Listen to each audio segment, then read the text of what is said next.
Now the second type of coherence is the temporal coherence. So here we will be taking just a single wave. In this case we took two wave trains and we took two different positions and the time was same. That is, we took same time but at different positions we found the phase difference. But in this case the space coordinate or the position will be the same. That is, we will be looking at a particular position, let's say this one. The position will be the same. Now we will be looking at different times. Here we looked at the same time and we found the phase difference, but here we will be looking at the same position but at different times. So by temporal coherence we mean that the phase difference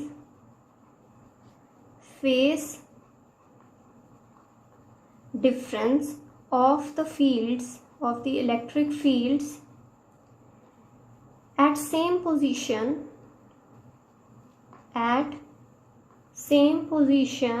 it should remain constant for fixed time interval.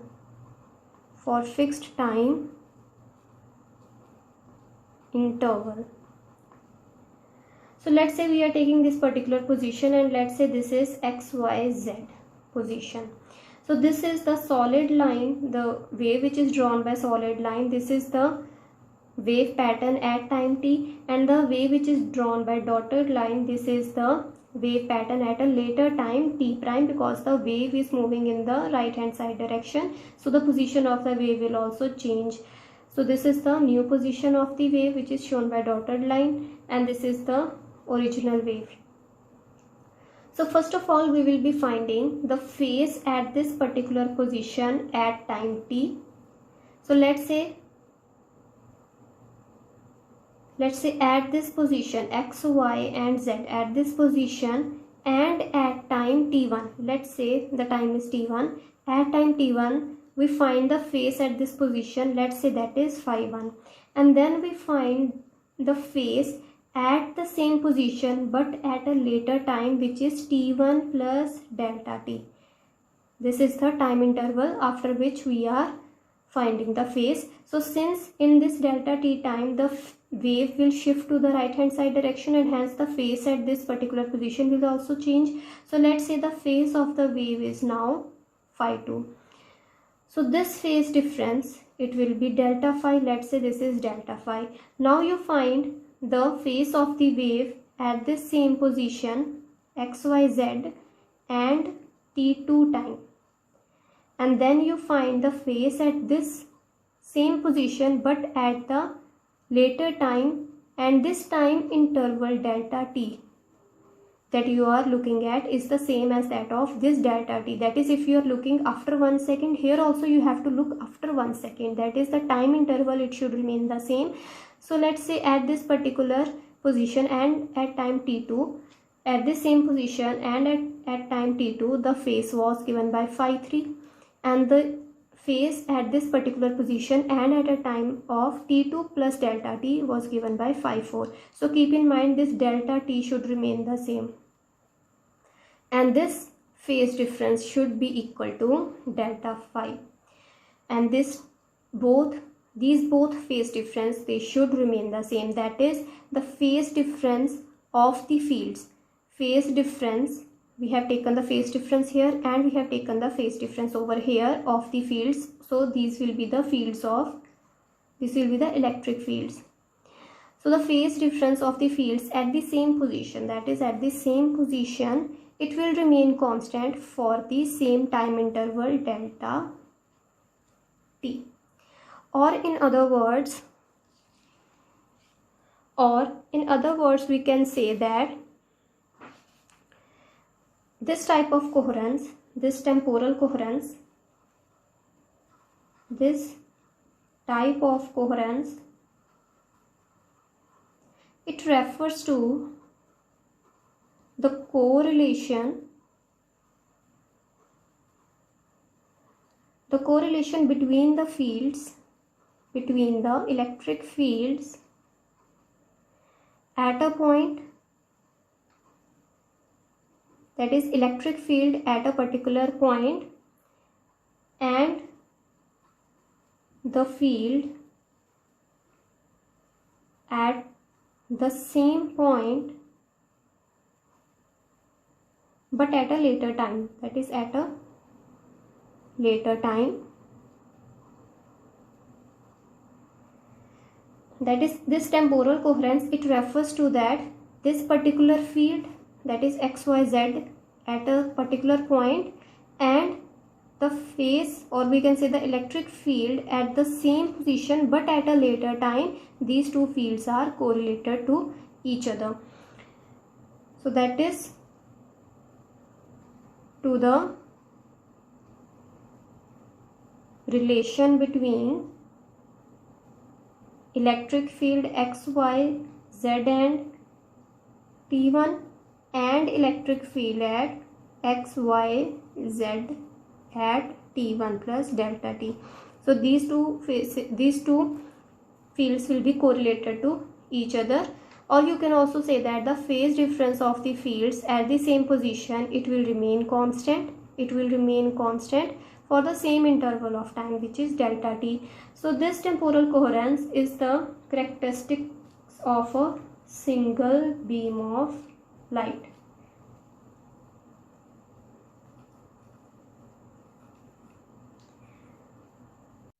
So we just covered what is spatial and temporal coherence. So now we are going to look at what is the scenario in actual sources. The actual sources, they are not perfectly monochromatic. The actual sources of light, they are not perfectly monochromatic. They consist of sequence of harmonic wave trains. That is, there are harmonic wave trains, but they are separated by a discontinuous change in the phase. As we have already seen that due to the emission process, randomness of the emission process, there is abrupt change in the phase of the wave which is emitted by the source. So the first curve of the EM radiation, it is the perfectly monochromatic light which is emitted by a source. So there is no change in the abrupt change in the phase. So it is a continuous sinusoidal wave, but this is the ideal case. The second curve which is shown over here, it is the light which is emitted by incoherent source.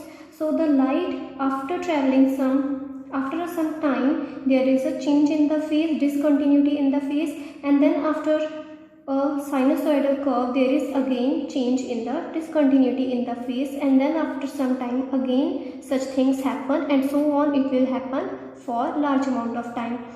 So this time interval for which the wave, it remains sinusoidal. This particular time period, it will be, let's say it is equal to t1, and here again the wave, it is remaining sinusoidal for t2 time.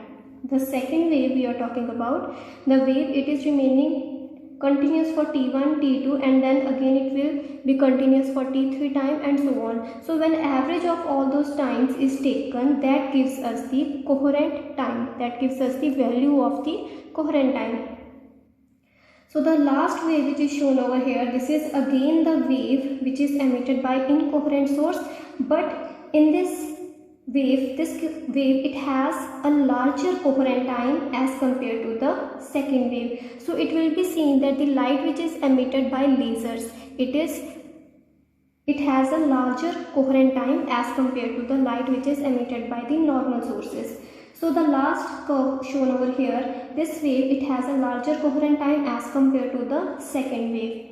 So when the intensity distribution is done for all the cases, now in the first case, the wave, it is monochromatic, so it will have only a single wavelength, that is, it will have only single frequency, which means it will have a singular angular frequency, because angular frequency is equal to 2 pi f. So if frequency is a single value, so therefore angular frequency will also take a single value. So when the intensity distribution is done, intensity versus the angular frequency, so for the first curve, that is for the perfectly monochromatic light, we get a single line, straight line, vertical to the intensity axis, and this vertical line, it cuts at a single value of angular frequency, and let's say that is omega naught. Since there is only single frequency wave present, therefore the intensity versus angular frequency graph, it looks like this. That is only at a single frequency there is maximum intensity and no other wave of any other frequency is present in this case. Whereas in the second case, where there is a change in the phase after traveling for a certain time interval, there is a discontinuity in the phase. So you can clearly see that at this particular point there is a change in wavelength, and then again there is a change in wavelength over here, and then over here also. So the intensity versus the angular frequency, there is a curve which does not look like this. Now there is a spread in the frequency. So there is a spread in the wavelength, and hence there will be spread in frequency. That is the wave, it will appear to us that it consists of a series of wavelengths and it does not have a single wavelength. So there is not a particular single wavelength, but it consists of a mixture of wavelengths. So if there is a mixture of wavelength, so there will be mixture of frequency. So at a particular point omega naught, which is the dominating frequency, so at this particular point there will be maximum intensity, but at other angular frequency there will be present some intensity. So though that intensity is less as compared to the intensity at omega naught, still it will be present over here, still it cannot be ignored. So for the third case when the intensity distribution is done versus the angular frequency, in the third case what is different is that it has a larger coherent time, and it has been saying that if there is a larger coherent time, the more the coherent time, more will be the monochromaticity. That is the peak, it will take a sharp pattern, there will be a sharp peak as compared to the second one. Now this is broad as compared to this third graph. The second graph, it is broader as compared to the third graph. In the third graph, the dominating peak, it is sharper as compared to this one, in which the coherent time was short. So the average time for which the wave, it remains sinusoidal, and the phase of the wave, it can be predicted reliably. The average time for which the wave, it remains sinusoidal, and the phase of the wave, it can be predicted. So for example, in this particular time, in this time interval t1, if we know the phase at a particular time, the phase of the wave, it can be predicted at any other time if that time interval is less than the coherent time. So we can easily predict the phase at some other time, but provided that time where we are finding the phase, that is less than the coherent time. So this is the definition of coherent time, that it is the average time of all the T1, T2, T3, it is the average of all the times for which the wave remains sinusoidal, and the phase of the wave, it can be predicted. And the second definition is of the coherent length. So it is the length of the wave packet over which it may be assumed to be sinusoidal, that is the wave, it remains sinusoidal in space and has a predictable phase. So same definition, but here we were talking about time, average time, and here we are talking about the length in space. So that length which is traveled by the light, for which the wave, it remains sinusoidal, that is the coherent length, and the coherent time, it is denoted by tau naught, and the coherent length, it is denoted by L naught. So L naught is equal to c times the coherent time. So length is equal to velocity times time, velocity multiplied by the time. So we are talking about coherent time, and so we are talking about coherent length. So L naught is equal to c times tau naught. C is taken because we are assuming the wave, it is traveling in vacuum. Now this dominating part of the frequency distribution, this is the dominating peak, and this is the dominating peak over here. So this part of the frequency distribution, it ranges from omega naught plus 2 pi by tau naught, and the lower limit is omega naught minus 2 pi by tau naught. So there will be a particular range in the frequency, and we have already said that more the coherent time, more is the monochromaticity, and sharper is the peak. So if the peak is sharper, then this width of the bandwidth of the spectral distribution, this is less. So I repeat, more the coherent time, more is the monochromaticity, sharper is the peak. So if the peak is this dominating part, it is a sharper peak, then this width frequency distribution, this will be less. So this will be lesser as compared to this second case. So shorter the coherent time means we are talking about the second case. Shorter the coherent time, greater is the spread in frequency. So the curve, it is more spread. So more frequency are coming into account in the second case. So shorter the coherent time, greater is the spread in frequency. And this spread in frequency, this delta omega, that is the range in which the frequency is present.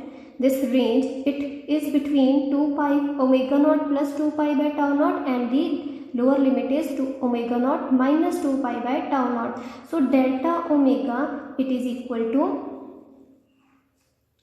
this is the bandwidth of the spectral distribution. It is simply equal to 2 pi by tau naught. So this 2 pi, it comes from the formula that omega, it is equal to 2 pi f, and f is inversely proportional to the time period. So this 2 pi, it comes from this formula that the omega, the range in the angular frequency, it is equal to 2 pi by tau naught. So more the tau naught, more is the value of tau naught, lesser will be the delta omega, so the peak will be more sharper. So delta omega, it is simply equal to 2 pi by tau naught. So delta omega is equal to 2 pi by lambda and omega is equal to 2 pi f. So you will just replace delta omega by 2 pi delta f, and this is equal to 2 pi by tau naught. So from here delta f will be simply equal to 1 by tau naught. Now instead of tau naught, we will use this expression that L naught is equal to C times tau naught. So tau naught will be simply equal to L naught divided by C. So we will get delta f is equal to C by L naught. Now instead of delta f, so if you have been asked to find the value of delta f in numerical, so you have to use this formula. But if you have been asked to find the natural line width, that is if you are asked to find delta lambda, so then you have to replace this delta f by this expression. Now from where this expression comes? Frequency, it is equal to C by lambda, that is it is equal to C times lambda power minus 1. So delta f will be equal to, simply you have to do is the differentiation of the right hand side. So delta f will be equal to minus C by lambda square times delta lambda. So you put this value, put this expression in the left hand side, so you get C by lambda square times delta lambda is equal to C by L naught. Now you can omit the negative sign over here. The negative sign is not taken in case of numericals. So delta lambda from here will be simply equal to lambda square divided by L naught, and this is the natural line width. So this is important from the numericals point of view.